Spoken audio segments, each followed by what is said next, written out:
Eu saúdo os irmãos com a graça e a paz do Senhor. Bom dia a todos, os que estão presentes, os que estão em casa também, participando desta escola bíblica nesta manhã. Nós louvamos ao Senhor por mais esta oportunidade. Eu sempre gosto de dizer porque é sempre mais uma oportunidade que o Senhor nos concede de aprender dEle, não é? E isso é maravilhoso. A palavra nos recomenda que nós prossigamos, né, em conhecer ao Senhor, e esse é o nosso intuito, né, de cada dia. A gente erra, a gente falha e a gente vai aprendendo, conhecendo também ao Senhor. Nesta manhã, nós vamos dar continuidade aos nossos estudos, né, a nossa série de estudos. E hoje é o estudo número 3, que tem por título Vivendo na Perspectiva de Deus. E o texto base é o que se encontra em Filipenses, capítulo 1, versículos do 12 ao 18. Filipenses, capítulo 1, 12 ao 18. Nós vamos fazer a leitura desse texto nesse momento e, em seguida, nós vamos expor para os irmãos algumas verdades que a gente pode compreender, aprender aqui nesse texto, nessa passagem, auxiliados aqui pela exposição do nosso pastor Hernandes Dias Lopes, aqui do estudo que nós escolhemos, que estamos utilizando. Diz assim a palavra de Deus, o título, né, o subtítulo: A situação do apóstolo contribui para o progresso do Evangelho. Quero ainda, irmãos, cientificar-vos de que as coisas que me aconteceram têm antes contribuído para o progresso do Evangelho, de maneira que as minhas cadeias em Cristo se tornaram conhecidas de toda a guarda pretoriana e de todos os demais. E a maioria dos irmãos, estimulados no Senhor por minhas algemas, ousam falar com mais desassombro a palavra de Deus. Alguns efetivamente proclamam a Cristo por inveja e porfia, outros, porém, o fazem de boa vontade. Estes por amor, sabendo que estou incumbido da defesa do Evangelho. Aqueles, contudo, pregam a Cristo por discórdia insinceramente, julgando suscitar tribulação às minhas cadeias. Todavia, que importa? Uma vez que Cristo, de qualquer modo, está sendo pregado, quer por pretexto, quer por verdade, também com isto me regozijo, sim, sempre me regozijarei. Amém.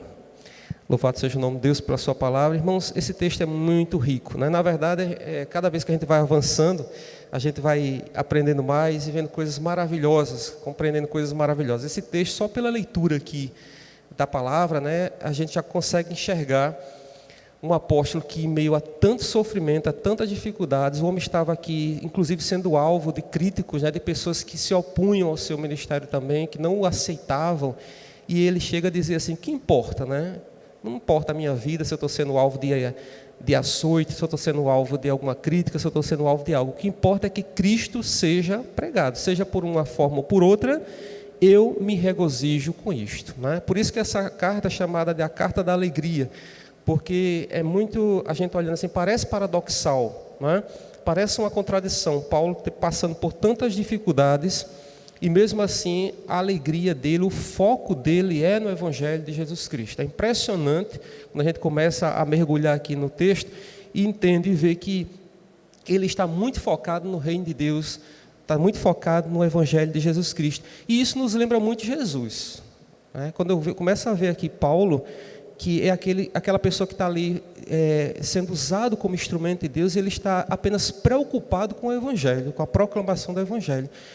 A ideia que nos passa o texto é de que é uma pessoa que não se embaraça com absolutamente nada na vida, que não sai perdendo aqui o foco aqui e acolá, se desviando para outras questões, mas é uma pessoa que está ali firmemente obstinado, orientado, dirigido para o foco dele, que é o Evangelho de Cristo. Como isso tem a nos ensinar nos dias de hoje, né? Que a gente vive numa geração, no mundo, num momento em que muita coisa chama a nossa atenção, muita coisa desvia o nosso olhar, muitas coisas atraem o nosso coração, muitas coisas distraem os nossos pensamentos, os nossos focos, né? E Paulo nos ensina muita coisa a respeito disso. Esse capítulo, irmãos, é um capítulo muito desafiador para nós, porque, tomando como base a vida do apóstolo Paulo, né, o capítulo diz, vivendo na perspectiva de Deus. E aqui tem um exemplo de um homem, né, que viveu, assim como Cristo também, na perspectiva de uma agenda de Deus, de um propósito de Deus. Deus tinha um plano, um propósito na vida dele, e a gente viu que tudo redundou na glorificação e exaltação do nome de Deus. Então, esse capítulo traz para nós, esse estudo nessa manhã, viver na perspectiva de Deus, nos traz esse desafio. Como adotar, viver, olhar, né, pelos olhos de Deus, aquilo que Ele tem para cumprir em nossas vidas, o propósito dEle nas nossas vidas, o de exaltar o nome dEle, de glorificar o nome dEle, onde nós estivermos, o que nós estivermos fazendo, e em meio à alegria, apesar de todas as dificuldades, apesar de todas as lutas. E aí viver na perspectiva de Deus como ter como fim único, como finalidade única, a proclamação da vida de Jesus, né? O Evangelho, de maneira que nada mais importe, nada mais impeça, nada mais embaraça. A gente vê aqui nesses textos de Paulo que as prisões, as algemas, né? Os açoites, todo aquele sofrimento não impediu de maneira alguma o avanço do Evangelho. Tanto é que ele começa: irmãos, eu quero deixar bem claro para vocês que as coisas que me aconteceram, pelo contrário, antes, né? Pelo contrário, contribuíram ou têm contribuído para o progresso do Evangelho. Nós normalmente olhamos para as dificuldades, para as lutas, para o sofrimento com um olhar meio negativo. A gente olha como algo que nos assombra, que nos atormenta, que nos traz sofrimento, que nos traz dor, que nos estaciona, que muitas vezes nos faz parar na caminhada. E a gente vai para Paulo aqui, assim como para Cristo também, que é o exemplo de Paulo, e a gente vê um homem que nada o impede, nada o segura. Quer dizer, quanto mais açoites, quanto mais lutas, quanto mais tribulações, mas ele foca e olha para o Evangelho de Cristo. Quanto mais sofrimento que ele vê, que ele passa, que ele experiencia, que ele vivencia, mas ele vê o Evangelho, possibilidade de crescimento do Evangelho. É constrangedor, né? A gente está olhando a visão dele e a gente começa a olhar para a vida da gente hoje como cristão e a gente diz, como é pouquinho, né? O que é que a gente faz assim, proclamação do Evangelho de Jesus Cristo, como é muito pouco. E aí, como o nosso próprio sofrimento, às vezes, as nossas lutas, né? Nossas dificuldades, a gente não se dá conta de que muitas vezes até isso, o próprio sofrimento que a gente passa, pode ser um instrumento de Deus para a proclamação do Evangelho, dependendo da forma como a gente se conduz, dependendo da forma como a gente encara essa luta, esse sofrimento. Muitas vezes ela pode ser um caminho, uma porta de proclamação do Evangelho de Cristo, da maneira como a gente conduz esse sofrimento, como Paulo fazia. Um açoite após o outro, ou uma perseguição após a outra, e cada uma dessas dificuldades ele usou em prol, né, do reino de Deus, da proclamação do Evangelho, da graça de Deus. Isso é muito interessante. Mas aqui voltando para o estudo, irmãos, o pastor Hernandes Dias Lopes, ele começa apresentando esse texto, trazendo dois pontos muito interessantes, que ele diz o seguinte, que primeiro, viver na perspectiva de Deus, vivemos na perspectiva de Deus quando sabemos que o Evangelho é mais importante que a nossa liberdade. Né? Vivemos na perspectiva de Deus quando sabemos que o Evangelho é mais importante do que a nossa liberdade. E aí a gente vai para o exemplo de Paulo. Né? Paulo era um homem que estava preso, né? Estava aqui nas cadeias, né? Estava passando por essa dificuldade. A própria liberdade da própria vida de Paulo estava em jogo. Não tinha o direito de ir e vir, né? Como nós temos. Né? Estava preso. E isso de maneira alguma o impediu de viver na perspectiva de Deus. Então, o Evangelho, ou de viver o Evangelho de Cristo, ou de proclamar o Evangelho de Cristo. Então, o primeiro ponto que ele destaca aqui, que é muito importante, é isso: viver na perspectiva de Deus, adotar a perspectiva de Deus em nossa vida, quando sabemos que o Evangelho ele é mais importante do que aquilo que nós prezamos como o mais importante na nossa vida, que é o estar livre, é a nossa liberdade. Né? E o apóstolo Paulo ele não tomou isso como impedimento, como forma de embaraçar, mas era algo que ele respirava, como diz aqui, né? O Evangelho de Cristo era o oxigênio da sua vida, era aquilo pelo qual ele vivia. Então, esse é um ponto importante que a gente precisa destacar. Outro ponto que ele aponta aqui, que é importante, é vivemos na perspectiva de Deus quando sabemos que o Evangelho é o maior presente de Deus para a humanidade. Né? O Evangelho é o maior presente de Deus para a humanidade. Inclusive, o Evangelho ele é uma boa notícia. Né? A gente aprende muito cedo que o Evangelho, o conceito do Evangelho é boa nova, é boa notícia. E realmente o Evangelho ele é uma boa notícia para a humanidade. E aqui a gente pode ver, Paulo define o Evangelho, concebe o Evangelho de 3 formas. Primeiro, o Evangelho ele é a boa nova para a humanidade. Né? A gente vive aí no mundo, desde que o pecado entrou no mundo, é um mundo corrompido, é um mundo de pecado, um mundo de sofrimento, um mundo de corrupção, um mundo em que há desespero, há dor, há sofrimento, e o Evangelho ele surge como sendo algo que vai trazer boa notícia, algo que vai trazer uma boa nova de salvação, né? O Evangelho é a boa nova de Deus, mostra o propósito dele, que é de salvar toda a humanidade, salvar o homem, né? Ele veio para buscar e salvar o que se havia perdido. Paulo entende o Evangelho também como a proclamação da palavra de Deus. Essa palavra de Deus que é uma palavra infalível, é uma palavra inerrante, né? É uma palavra suficiente, não precisa acrescentar mais nada, é uma palavra que nos traz orientação, é uma palavra que guia, que nos orienta, que nos conduz diante dele. Então, essa palavra, o Evangelho, é a proclamação dessa palavra de Deus, né? O próprio Cristo, o Evangelho ali encarnado, é o Cristo encarnado, o Evangelho, né?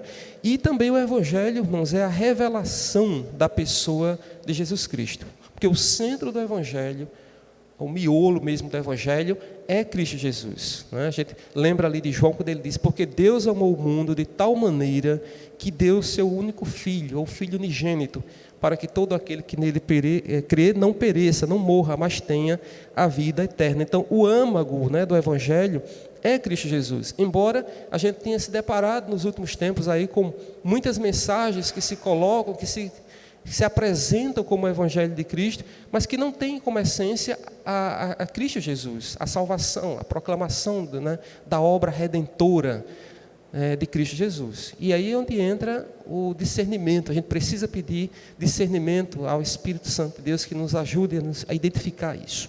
Então, em resumo aqui, na introdução, a título de introdução, a gente destaca esses dois pontos. Nós vivemos na perspectiva de Deus quando nós entendemos que o Evangelho é a coisa mais importante, mais do que a própria liberdade, como Paulo entendeu e viveu isso.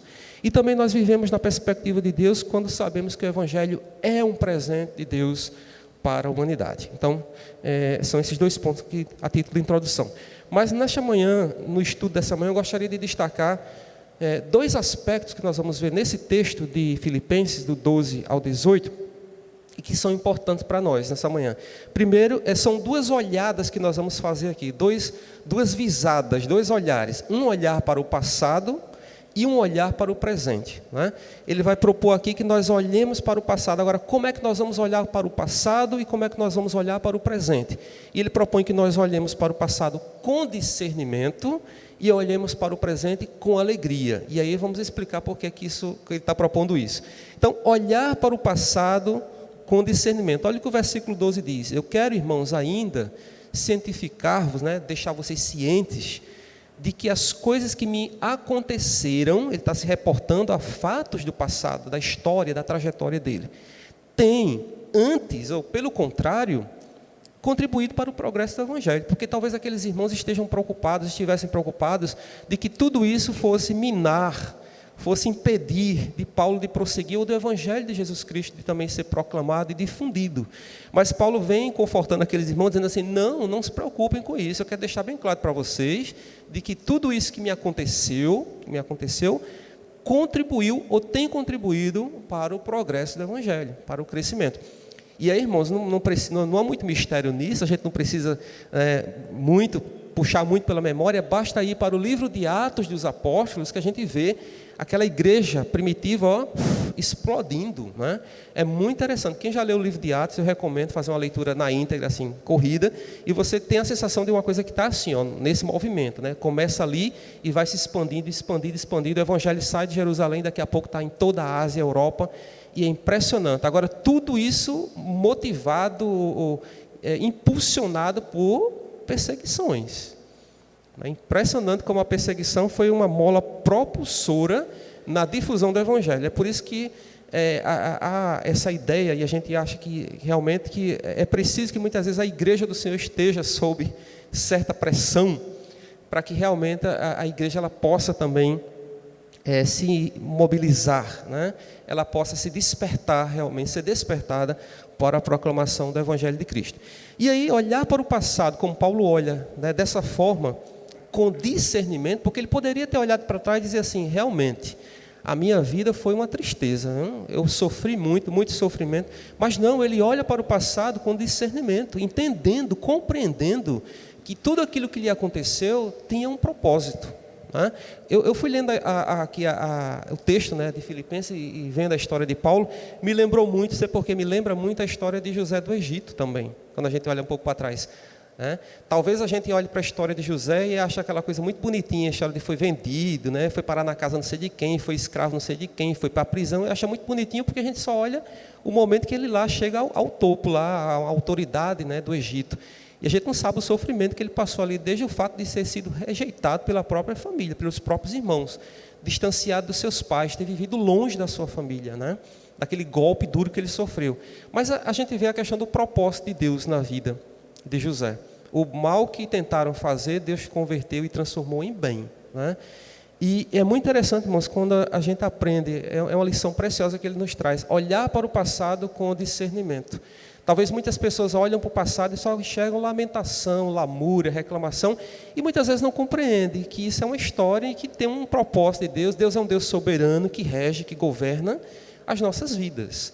E essa sabedoria de Deus, a gente precisa aprender a olhar para o passado e ver coisas que Deus está fazendo, fez, muitas coisas inclusive dolorosas, sofríveis, mas que tudo isso tem um propósito de Deus na nossa vida, né? Deus é um Deus que guia, Ele não perdeu a condução, Ele não perdeu o controle da história, nem das nossas vidas, de maneira que a gente precisa olhar para o passado com discernimento, com sabedoria e entender, como Paulo entendeu, que tudo aquilo tinha como objetivo a proclamação do Evangelho de Cristo por meio de sua vida. 4 verdades a gente pode enxergar nesse olhar para o passado com discernimento, como Paulo coloca aqui, né? As coisas que me aconteceram têm contribuído para o progresso do Evangelho.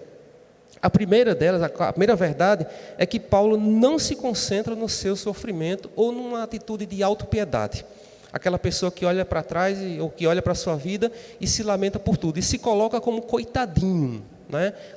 Ó céus, ó terra, eu sou um miserável, eu sou um sofredor, né? Eu nasci para sofrer, eu vivo assim, eu vivo assado. Aquela pessoa que a todo momento tem essa atitude diante da vida, né? E Paulo, é uma coisa que a gente não vai encontrar nele. Só esse textinho aqui que a gente trouxe de Filipenses. Tem muitas outras passagens também que mostram, né, a alegria do apóstolo, a satisfação da vida dele em Cristo Jesus, no Evangelho de Cristo Jesus. Então, Paulo olha para o passado, mas não se concentra no seu sofrimento. Ele vê os rastros do sangue, das lágrimas, da história difícil dele, mas ele vê isso como motivação para continuar prosseguindo na proclamação do Evangelho de Cristo Jesus, né? Paulo estava preso, irmãos, algemado, estava impedido de viajar, né? Como a gente veja aqui numa pandemia, a gente tem a liberdade restringida, não é totalmente, mas a gente ainda pode ir para um lugar e para outro. Paulo estava preso, estava lá numa masmorra, num lugar difícil, e não tinha como fazer nada, não tinha como visitar as igrejas, não tinha como viajar, não tinha como fazer nada de andamento. Mas ele escreve para Filipos, para os irmãos ali de Filipos, e diz: olha, isso aqui não me impede nada não, o evangelho não está preso não, o instrumento está preso, o homem ali está preso, o corpo físico dele está preso, mas o evangelho de Cristo não está preso. Então Paulo olha para Filipos, né, escreve para os irmãos e tranquiliza aqueles irmãos, dizendo: irmãos, fiquem calmos, eu quero deixar para vocês claro de que o evangelho tem crescido, né, e tem contribuído, esses sofrimentos todos têm contribuído para o progresso do evangelho. Então, olhar para o passado, não se concentrando no sofrimento, na autopiedade, é o que ele nos mostra aqui. Uma outra verdade ainda que esse versículo nos traz, nos mostra, é que Paulo faz uma leitura do passado, ele olha para o passado, mas pelos olhos da soberania de Deus, aquilo que eu já comentei inicialmente, aprofundar um pouquinho aqui. Ele olha para o passado, mas ele não enxerga com os próprios olhos, porque se a gente olha para o passado e enxerga pelos próprios olhos, ele vê ali somente sofrimento, somente dor, tormento, perseguição, né? Como o pastor Hernandes Dias Lopes vai trazer aqui no texto, uma série de exemplos, de fatos, de situações pelos quais o apóstolo Paulo passou e que poderiam, de certa forma, ter entristecido demais a vida daquela pessoa, daquele homem, né? Só para mostrar aqui um dos episódios, né, ele diz naquela viagem que ele faz lá que tem um naufrágio, o navio é destruído, mas as pessoas todas foram salvas, né? Paulo chega na ilha de Malta, muita gente naquela ilha, e somente Paulo é mordido, picado por uma víbora peçonhenta. Quer dizer, vai juntando assim a vida toda do apóstolo, né? Todo aquele percurso dele, a trajetória dele, é muito marcado por muitas perseguições, muito sofrimento. Lá mesmo em Damasco, onde ele a capital da Síria, onde ele teve um encontro com Cristo, né? Depois, quando ele tem um encontro, que ele volta a Damasco, ele não é bem aceito, ele é rejeitado. E aí sai esse caminho de peregrinação. Lembra muito Jesus. Aquele ministério dinâmico que não parava no lugar e onde passava, muitas vezes era hostilizado, né? Como nós também, muitas vezes, né? Nós passamos por certos lugares e nós somos hostilizados. Às vezes hostilizado na família, às vezes hostilizado no trabalho, hostilizado em várias situações, por causa do Evangelho de Cristo, né? Então, irmãos, a segunda verdade é que ele olha para o passado e olha pela ótica da soberania de Deus. E o que é que isso significa? É que ele não vê que os sofrimentos dele são fruto do acaso. Por acaso, por determinismo, né? Alguma coisa aconteceu porque, enfim, foi por acaso aconteceu. Não, ele não olha por acaso, mas ele enxerga cada acontecimento da vida dele, cada sofrimento, cada perseguição, cada algema. Paulo enxerga pela ótica da soberania de Deus, entendendo, compreendendo que aquilo ali tinha um propósito definido na sua vida e também nos propósitos soberanos de Deus em relação à pregação do Evangelho, né?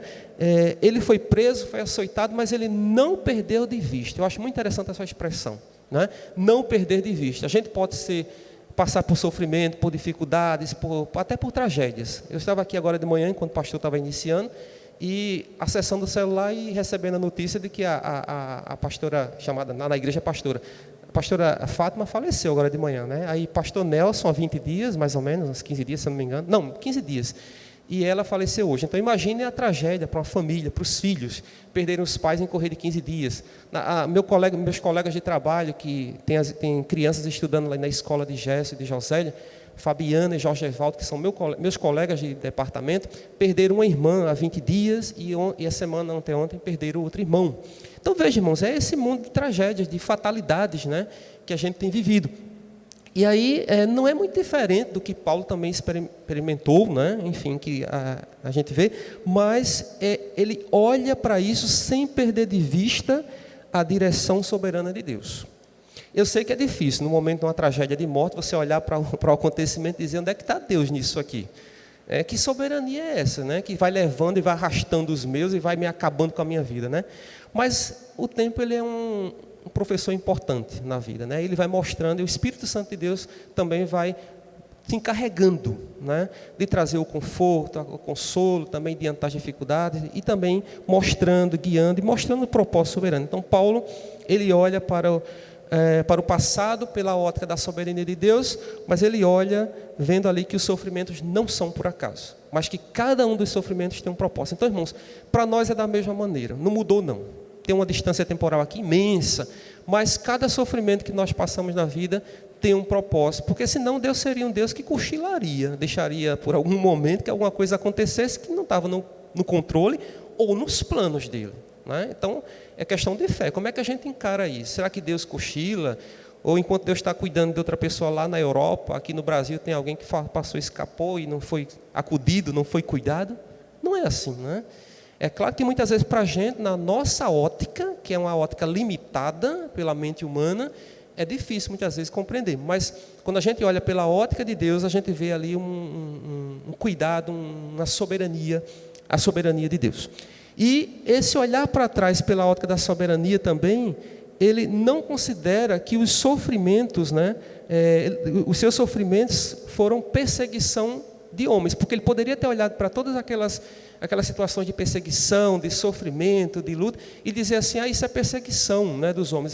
Claro que ele sabia, né, mas ele não vai aqui olhar para esse sofrimento, para essa perseguição apenas do ponto de vista humano, achando que as pessoas estavam perseguindo. Não, mas ele vê que em tudo isso existe ali a perspectiva da soberania de Deus. Nesses acontecimentos de sua vida, existe ali a Deus. Claro que Paulo foi perseguido, foi caluniado, foi injuriado. Nesse texto mesmo que a gente está vendo aqui, de Filipenses, né, ele mostra aqui como alguns pregavam o evangelho, né, da chegada dele ali a Roma, alguns pregavam o evangelho por inveja, por contenda, motivados por outro sentimento que não o amor de Cristo, né? Pessoas que não receberam muito bem ali na igreja, inclusive pessoas que se sentiram, digamos, de certa forma, afrontadas pela chegada dele, né? Viam Paulo como um rival. Olha como é que ele foi recebido, né, naquele lugar. E aí, mas ele diz o que importa, né? O que interessa, o que importa é que o evangelho de Cristo seja pregado.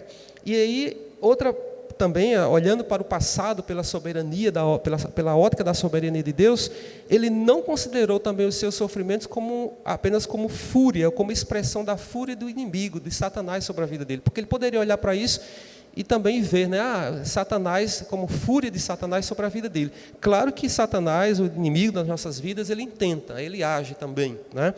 Mas é aquilo que Paulo considerou. Paulo não considerou Satanás como o agente, né, do sofrimento, das dificuldades pelos quais ele passou, porque quem estava no comando da agenda dele não era Satanás, era Deus, né? Muitas vezes a gente tem essa atitude de achar que tudo está acontecendo, é o diabo que está destruindo. Irmãos, a gente está dando poder demais a ele, quando ele não tem, né? A gente olha para tanta coisa acontecendo, isso é o diabo está fazendo, Deus está no controle de todas as coisas. O diabo né, está muito limitadamente abaixo do poder de Deus. Então a gente precisa entregar. Paulo tinha essa convicção de que quem determinava o rumo na vida dos acontecimentos da obra missionária, da agenda missionária da igreja, era Deus, né? Ele via os acontecimentos como um plano de Deus, como um propósito de Deus. Então, essa é a segunda verdade. A primeira, né, que a gente vê no versículo 12, é que ele não se concentra no seu sofrimento com sentimento de autopiedade. Segundo, ele faz uma leitura do passado, mas faz pela ótica da soberania de Deus. Em terceiro lugar, ele olha para o passado e vê um propósito divino em tudo que lhe aconteceu. Até um pouco meio repetitivo, mas aqui não dá para explorar, irmãos. Depois em casa os irmãos podem pegar o livro, quem tiver com o livro, e dar uma estudada melhor, porque aqui o Hernandes Dias Lopes vai trazer uma série de situações, de fatos. Ele elenca aqui 14 situações, dá umas 3 páginas aqui, e todas elas estão referenciadas. É muito bom os irmãos em casa pegar cada um desses acontecimentos, tudo lá no livro de Atos dos Apóstolos, e ver todo o percurso, a trajetória de Paulo. Porque a gente está falando aqui de sofrimento, de tribulação, de perseguição, mas a gente vai lá para Atos, a gente vê as coisas acontecendo nos mínimos detalhes. Aqueles 2 exemplos que eu dei agora há pouco, lá da víbora, Paulo foi picado, o exemplo lá do naufrágio, exemplo de em quantas cidades ele chegou e ele foi rejeitado, foi hostilizado, foi desprezado. Inclusive até que ele menciona em Jerusalém. Até em Jerusalém, quando ele chega lá, os apóstolos não confiaram muito nele. Então ele vai mostrando ali o próprio trabalhar de Deus na vida de Paulo. 2 coisas chamam a atenção aqui que o Hernandes Dias Lopes traz para nós. Quando ele foi dispensado, Paulo, pelo próprio Deus, numa das tarefas que ele tinha para fazer, quando ele estava ali no apogeu da obra missionária, né, totalmente dedicado à proclamação do Evangelho, ali empolgado, e ali naquele auge, Deus aparece em sonho para ele e o dispensa de uma obra que ele tinha para fazer, né, manda arrumar as malas ali e sair de Jerusalém, como diz o Hernandes Dias Lopes, né? E Paulo fica sem entender aquela situação, como é que, né, ele está no auge da proclamação, né, motivado para pregar o Evangelho, e de repente Deus vai e muda tudo, né? E é interessante porque diz que depois que Paulo deixou Jerusalém, a igreja passou a ter paz e crescer. Olha que coisa, né? Acho que talvez Paulo ali estivesse um orgulho, achando talvez até que aquilo estivesse acontecendo, empolgado com a sua própria atuação missionária, e Deus vai trabalhar no orgulho do apóstolo Paulo ali também. E ele vai trazendo, o Hernandes Dias Lopes, várias outras situações, na própria cidade dele, em Tarso, né, quando ele ficou cerca de 10 anos ali, diz que ele ficou no anonimato ainda, 10 anos, é um bom tempo, irmãos, né? Paulo, que estava acostumado a uma atuação evangelística, ele ficou ali, digamos que meio que de molho, longe dos holofotes ali, né, e Deus tratando ali, trabalhando na vida dele. Depois ele é colocado ao lado de um outro líder, né, que é o Barnabé, e ele fica meio à sombra ali de Barnabé, né, e Deus vai tratar ali dele na questão da liderança, né. Ele precisou aprender a ser submisso ali, estar ao lado de Barnabé, para poder aprender a liderar. E aí a gente tem várias situações que mostram essa trajetória de Paulo, né, na aprendizagem, do sofrimento, nas lutas que ele passou quando estava em Filipos também, né? Ele foi açoitado ali com varas. Quando chega também em Tessalônica, na Bereia, quando ele chega em Atenas, ele é chamado de tagarela. Quando ele chega em Corinto, ele também é considerado ali um impostor. Então vejam como é o caminho de Paulo. lembra um pouco de Jesus, quando Jesus vai passando ali no seu ministério, né, pelas várias cidades, e vai passando por algumas situações, até chegar a ser preso lá, a gente sabe. Então, nesse caso aqui, a gente vê quanto sofrimento, né, e Paulo olha para tudo isso aqui, né, e vê em tudo isso um propósito divino, de maneira que ele chega aqui no versículo 12, que a gente leu, e diz: irmãos, nada disso que me aconteceu proibiu ou impediu o crescimento do Evangelho de Jesus Cristo. E, em último lugar aqui ainda nesse versículo 12, olhando para o passado com discernimento, Paulo olha para o seu sofrimento, irmãos, como a possibilidade ou como a abertura de novos caminhos para o Evangelho, conforme ele diz aí, né, que nada impediu para o progresso. Ele está falando que o Evangelho cresceu, o Evangelho se difundiu. Então, se o Evangelho cresceu e se difundiu, ele atribui isso, inclusive, às próprias tribulações, né? Ou seja, as dificuldades, as tribulações, as lutas contribuíram, não desmotivaram, né? Nem decepcionou também, não decepcionaram as lutas, pelo contrário, elas contribuíram para que o Evangelho, para que Paulo continuasse prosseguindo, proclamando o Evangelho de Jesus Cristo. Então, eu lembro, um texto, acho que, não sei se é em Atos, né, quando Paulo, né, era Saulo ainda, quando ele tem um encontro com Cristo, né, quando é o processo de conversão dele, e Deus diz, né, este é um vaso escolhido, e importa, né, saber o quanto ele vai padecer pelo meu nome. Então, Paulo, na verdade, já tinha desde ali o seu chamamento, né, desde ali a sua conversão, já tinha ali um caminho destinado ali de sofrimento por causa do amor de Cristo, por causa do Evangelho de Cristo. Então, essa é a primeira parte aqui, olhar para o passado com discernimento, que a gente pode aprender com a vida do nosso irmão, né? Em meio a tanto sofrimento, açoites, algemas, lutas, dificuldades, ele olha para o passado com os olhos de Deus, com os olhos da soberania de Deus, e vê ali em cada situação, em cada acontecimento, ele vê a soberania de Deus, o propósito de Deus. Então, irmãos, da mesma forma podemos aprender também para as nossas vidas, né? Como eu comentei agora há pouco, olhar para o passado, olhar para as lutas também que nós passamos e ver que Deus tem um propósito, né? De amadurecimento, de crescimento espiritual, de saber que a própria luta que a gente está enfrentando pode ser um testemunho do Evangelho de Jesus Cristo para outros que talvez estejam passando pela mesma situação, né? Quantas pessoas estão enfermas, passando por lutas na saúde, mas encaram de uma maneira que glorificam a Deus, mesmo passando por dor, por sofrimento, mas estão ali, né, clamando ao Senhor, se mantendo ali no caminho do Senhor firme, proclamando a palavra de Deus, ali, e quem sabe outras pessoas também que estejam passando pela mesma situação, ou problemas de enfermidade também, possam olhar e dizer, como é que pode, né? Pessoa sofrendo desse jeito, passando por lutas, e mesmo assim ela não tem uma postura de murmuração, de lamentação, de reclamação. Isso é aprendizagem, isso é testemunho também. Então, o nosso sofrimento, ele pode também servir de motivação, de testemunho, de proclamação de Cristo para outros que estão à nossa volta. Pode falar, irmão.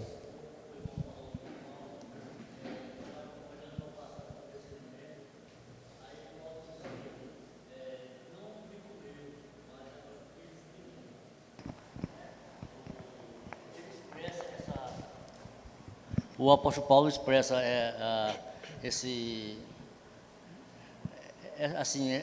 essa nova criatura, né? Que não vivo mais eu, mas Cristo vive em mim. Então, recordando o passado com discernimento, como o irmão falou, né? Exatamente, né? Os irmãos ouviram, né? Então, em casa, o comentário do irmão é que Paulo tinha esse lema na sua vida: não vivo eu, mas Cristo vive em mim, né?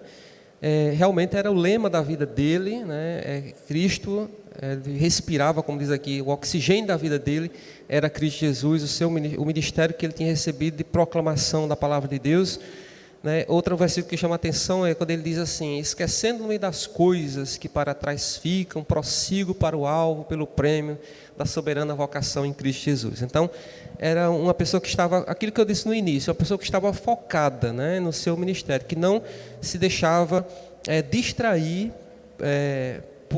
Certamente na época de Paulo, irmãos, existiam também as distrações. A gente começa a dizer, não, mas hoje tem tanta coisa, né, para distrair nossa mente, nosso pensamento, nosso foco. Mas é claro que em todas as épocas sempre existiram coisas que distraíam, né?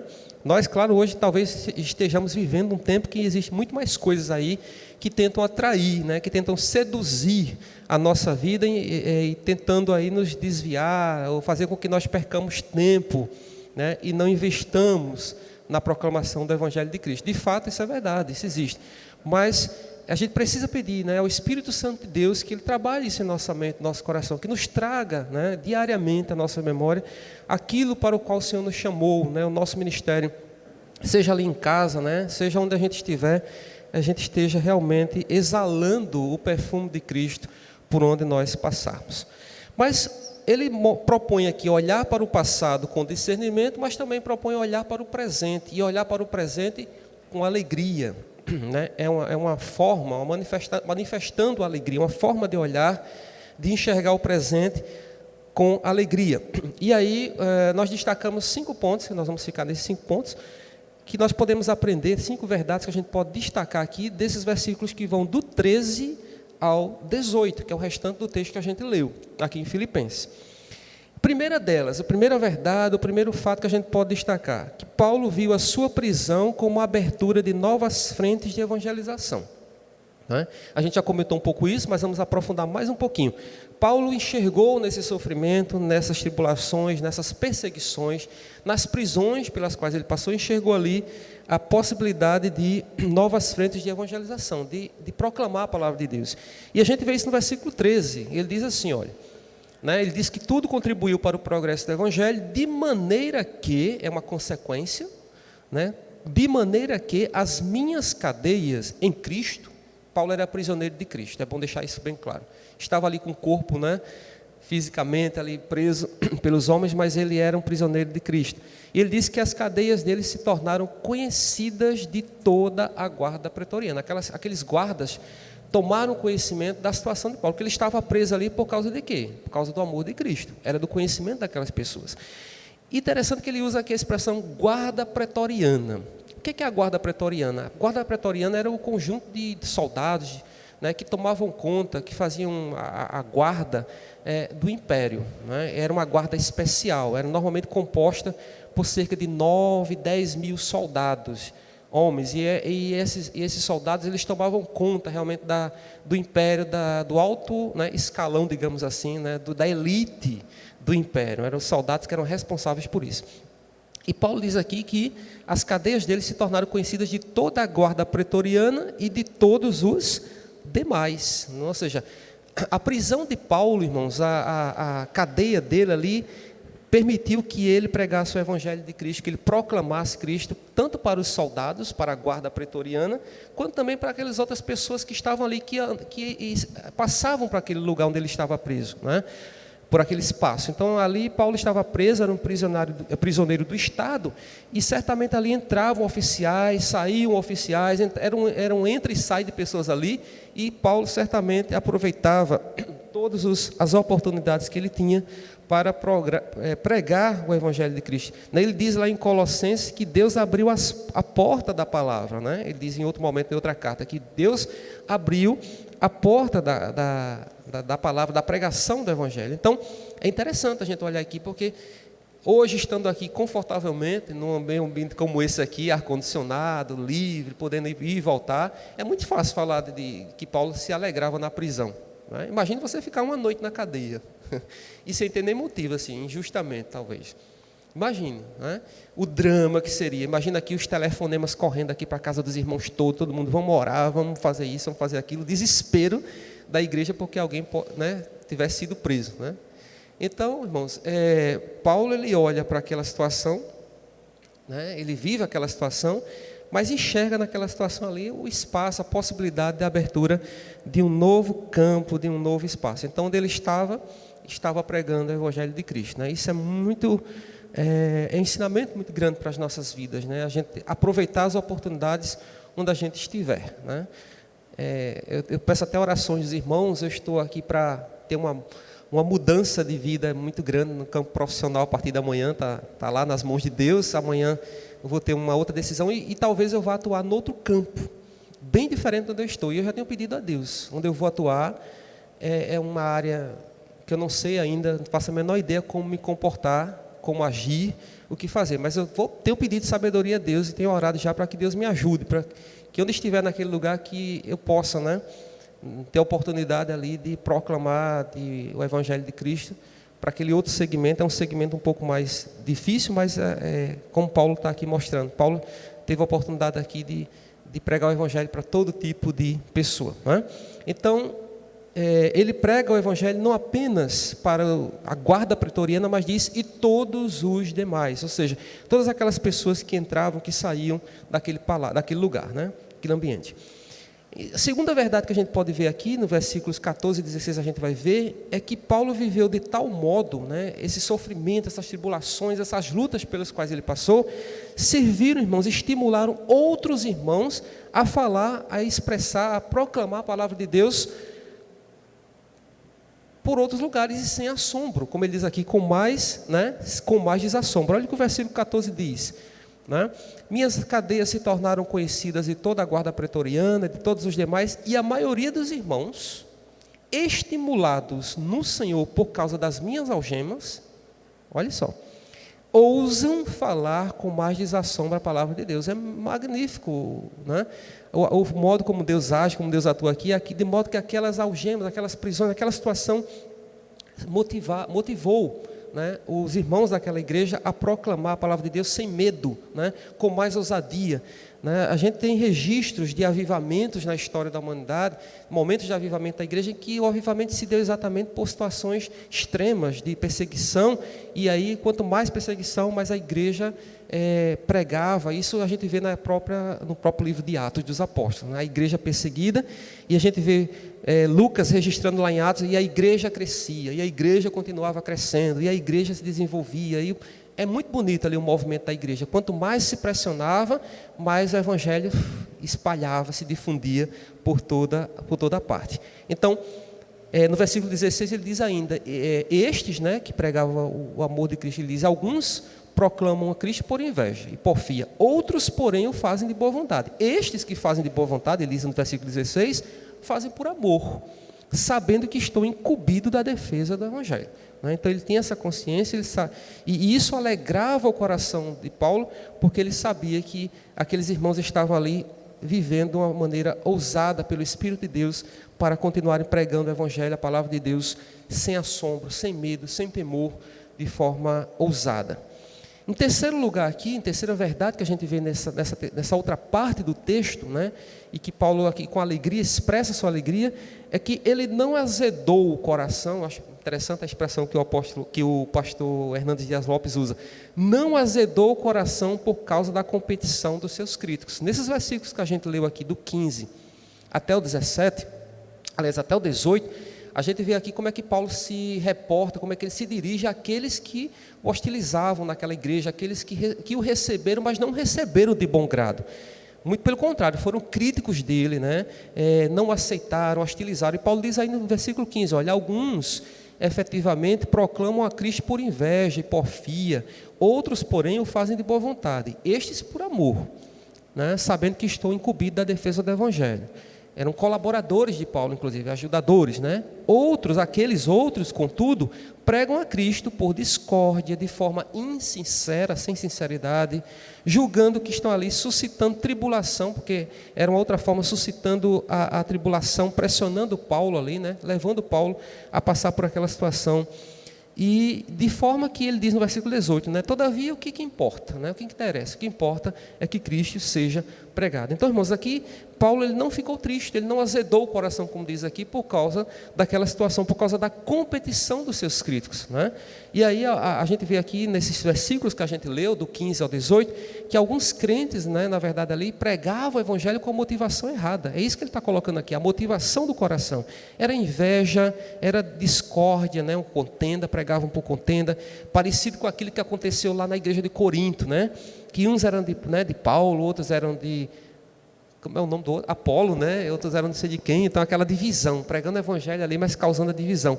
Outros pregavam o evangelho com motivação de discórdia no coração, por interesses pessoais, visando, julgando os seus próprios interesses, não colocando Cristo, como Paulo fazia, em primeiro lugar, em primeiro plano, com falta de sinceridade, ou seja, promovendo a si próprios, pensando mais em si, se autopromovendo, né? Tudo isso, irmãos, era motivação errada do coração.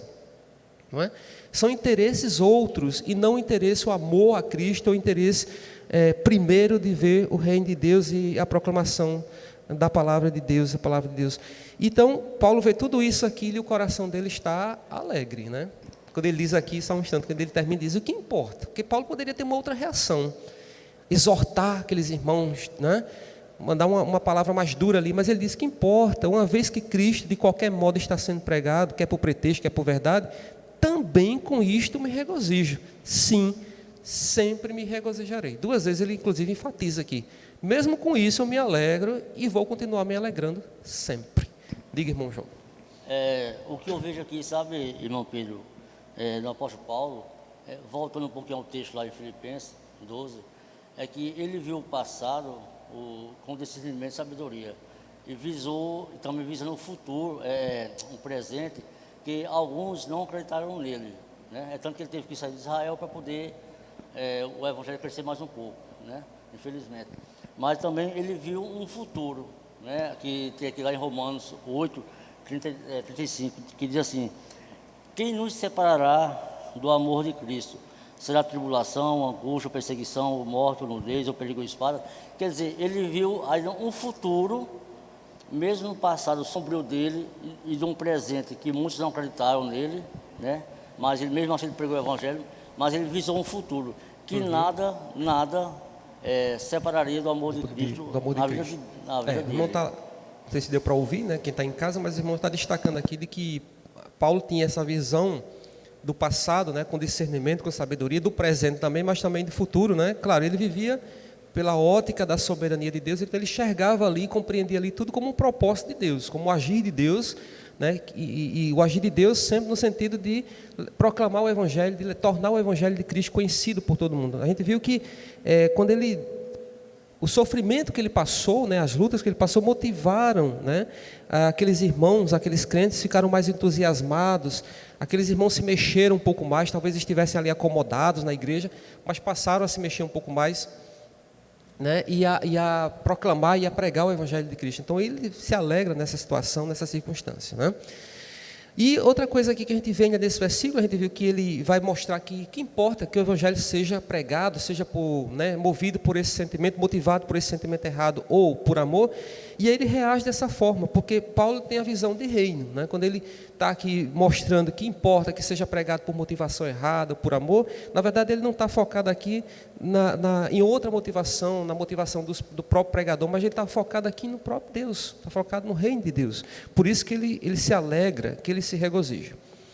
A quarta verdade, já indo para o finalzinho, irmãos, que ele destaca aqui, a gente vê nesse texto, é que em vez de defender a si mesmo, né, veja que ele foi hostilizado, ele foi rejeitado por crentes daquela igreja que o viam como rival, que se sentiram ameaçados, porque aqueles irmãos talvez tivessem uma posição de destaque na igreja, se sentiram ali ameaçados. Por isso que pregavam o evangelho de forma motivada errada, numa motivação errada, né? E Paulo poderia usar daquele momento também para se defender, para exaltar, mas ele, em vez de se defender a si mesmo, ele defendeu o Evangelho. Olha o que diz o versículo 16. Estes, né, que pregam o Evangelho de boa vontade, por amor, sabendo que estou incumbido da defesa do Evangelho, né? Interessante, irmãos, que Paulo se coloca aqui, se apresenta aqui como um vigoroso apologeta. Apologeta é aquele que é o defensor da fé, né? Como aquele que se coloca defendendo a fé cristã, defendendo o Evangelho de Cristo. Aquele que combateu, e a gente sabe disso, a gente começa a ler aqui as epístolas de Paulo, quanto Paulo combateu as heresias, os ensinamentos falsos, como ele teve muitos confrontos com gnósticos, com legalistas, com muitos segmentos de pessoas da sua época, do seu tempo, sempre na perspectiva de defender o Evangelho de Cristo, né? Nessa perspectiva, nessa posição realmente de apologeta, de defesa da fé cristã, né? Ele se colocou naquela posição de pregar o compromisso com a verdade, o compromisso do apóstolo Paulo, assim como Jesus também era o compromisso de Jesus. Pregar a verdade e combater desbaratar toda sorte de engodo, de farsa, como aqueles falsos mestres da sua época, tantos ensinamentos errados que surgiram, como hoje também tem surgido, né? E aí fica aqui a lição para nós, a aprendizagem para nós, o nosso compromisso de conhecer a verdade, a palavra de Deus, de examinar, como diz lá, examinar as escrituras, né? Ter o cuidado de examinar, de conhecer, porque uma coisa interessante que é destacada aqui, esses que pregavam o Evangelho por porfia, por inveja, por contenda, Paulo disse que eles pregavam o Evangelho corretamente. Não havia heresia, não havia ensinamento errado, não. Era a motivação do coração que estava errado.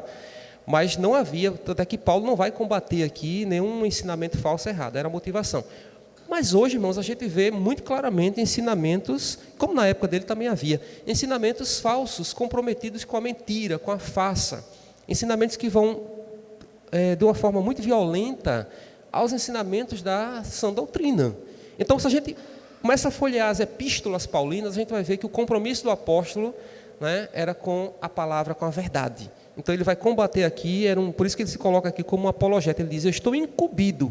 Paulo recebeu, ele se coloca na posição de quem recebeu essa missão de Deus, né, de defender o evangelho. Estou incumbido da defesa do evangelho, de mostrar a verdade, a palavra de Deus e combater toda sorte de ensinamentos errados. Isso doa quem doer e, claro, as consequências também que ele poderia sofrer, como a gente sabe que sofreu. As prisões, as algemas, né, e tudo mais porque ele passou.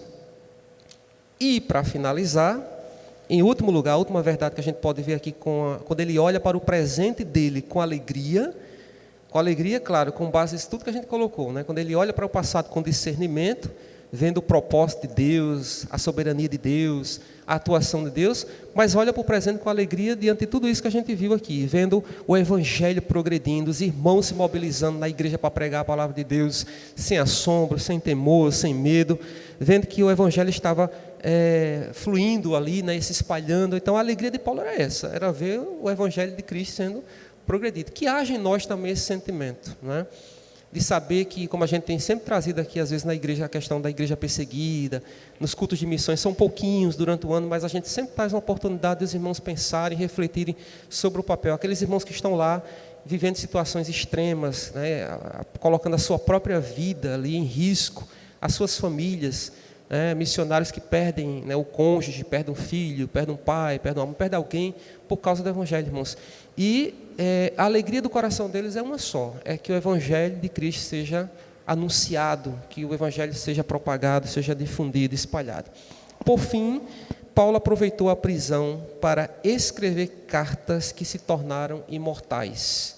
E estamos nós aqui hoje, 2021, pela manhã de um domingo, lendo as cartas. Já parou para pensar nisso? Que alguém lá, muitos e muitos e muitos anos atrás, estava numa prisão, escrevendo isso aqui, e isso aqui nos traz edificação hoje, nos traz uma palavra de estímulo, assim como aqueles irmãos que receberam a carta, o primeiro público, os primeiros leitores que receberam a carta se sentiram motivados por Paulo para pregar o evangelho, é o mesmo sentimento que deve haver em nós, hoje, nessa manhã, de saber que essa carta foi escrita para a nossa edificação, para a nossa alegria, para a nossa satisfação em Cristo e para a nossa motivação para continuarmos firmes, perseverantes, pregando o evangelho de Cristo onde nós estivermos, exalando o perfume de Cristo onde nós estivermos, o que nós estivermos fazendo. Então, irmãos, que nesta manhã nós possamos, assim como Paulo, olhar para o passado com discernimento, enxergar a atuação de Deus na nossa vida, na nossa atuação, no nosso ministério, na nossa vida como um todo, sabendo que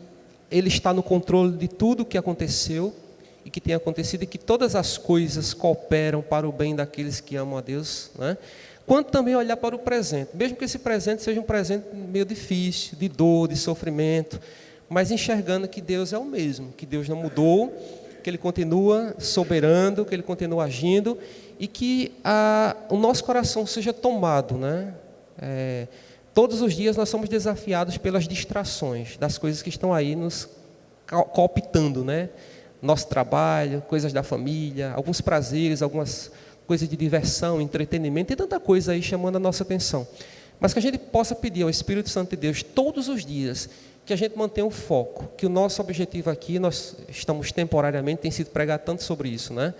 Que a nossa passagem, somos peregrinos, estamos aqui passando, não sabemos o dia da manhã, o que é que vai nos acontecer, mas enquanto estivermos aqui, que nós estejamos convictos, certos, assim como o apóstolo tinha essa convicção, de que nós somos chamados por Deus para proclamar o evangelho de Deus em atos, em palavras, em ações, em comportamentos, em atitudes, em pensamentos, enfim, toda a nossa vida, né, possa ser um instrumento de Deus.